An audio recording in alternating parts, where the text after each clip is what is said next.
Salut tout le monde, on se retrouve aujourd'hui pour une nouvelle vidéo qui sera une vidéo séance commentée. Donc aujourd'hui je vais vous commenter un petit peu la séance qu'on a fait hier soir avec Charcot.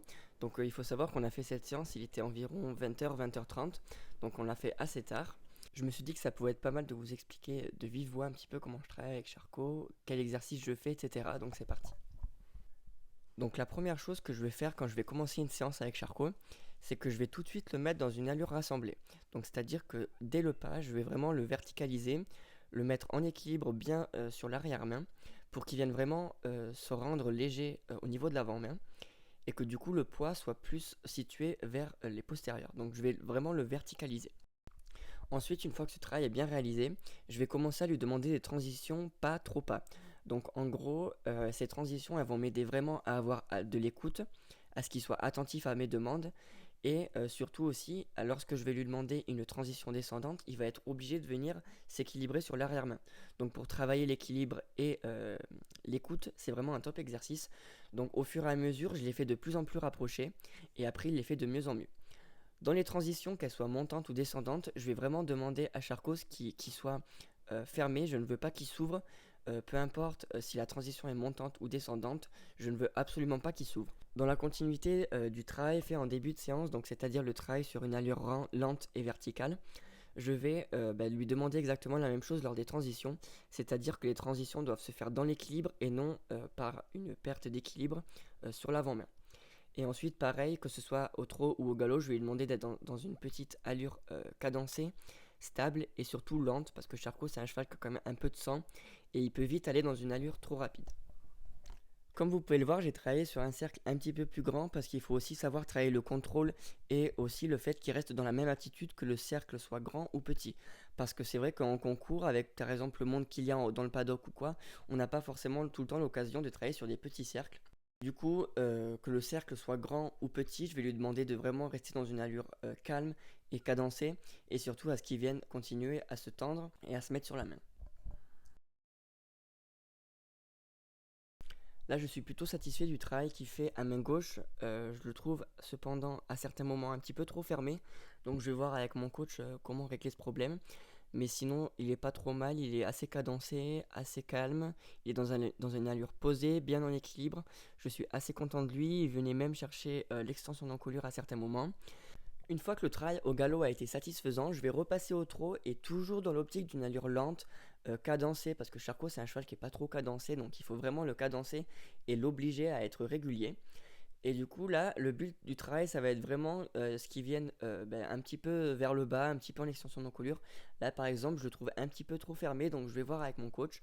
Mais sinon, voilà, c'est vraiment le travail de retour au calme, quoi.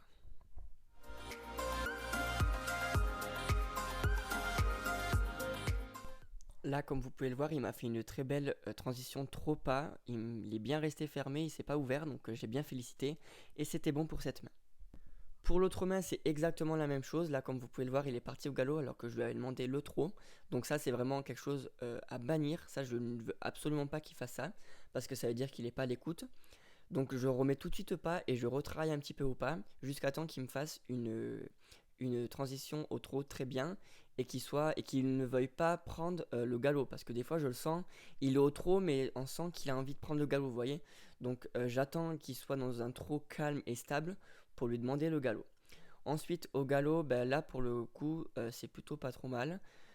Trop fermé aussi à certains moments, donc je vais voir avec mon coach. Je ne pense pas que ce soit un problème de ma main parce que je l'avais très léger, je me souviens très bien, il était très léger, très agréable à cette main-là, donc je suis très content.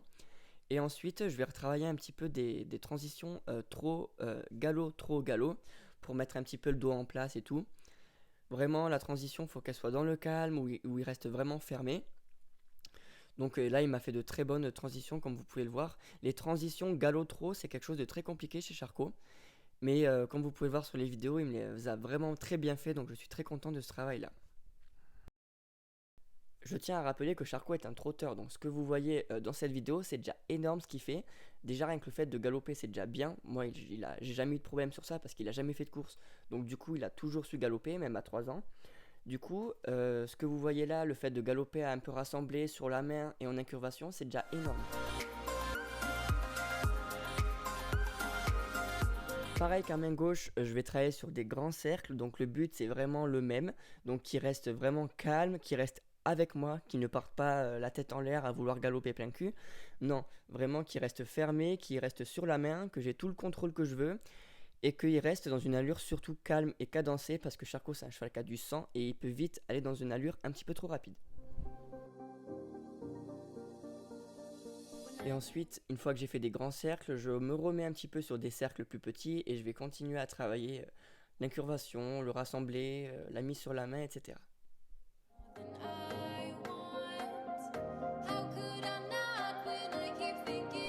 Voilà tout le monde, cette vidéo touche à sa fin. Je tiens à préciser quand même que le travail que vous voyez dans cette vidéo, c'est un travail de longue haleine. J'ai mis quand même plusieurs mois à l'avoir dans cette attitude-là. Et encore, on a connu des hauts et des bas évidemment, mais on a toujours su s'en sortir et ça donne le cheval que vous voyez là. Il a extrêmement changé en très peu de temps, donc ça je suis vraiment très très fier de lui. J'espère que la vidéo vous aura plu, n'hésitez pas à laisser votre avis en commentaire, je me ferai vraiment un plaisir de vous lire. Moi je vous dis à la prochaine pour une nouvelle vidéo, ciao.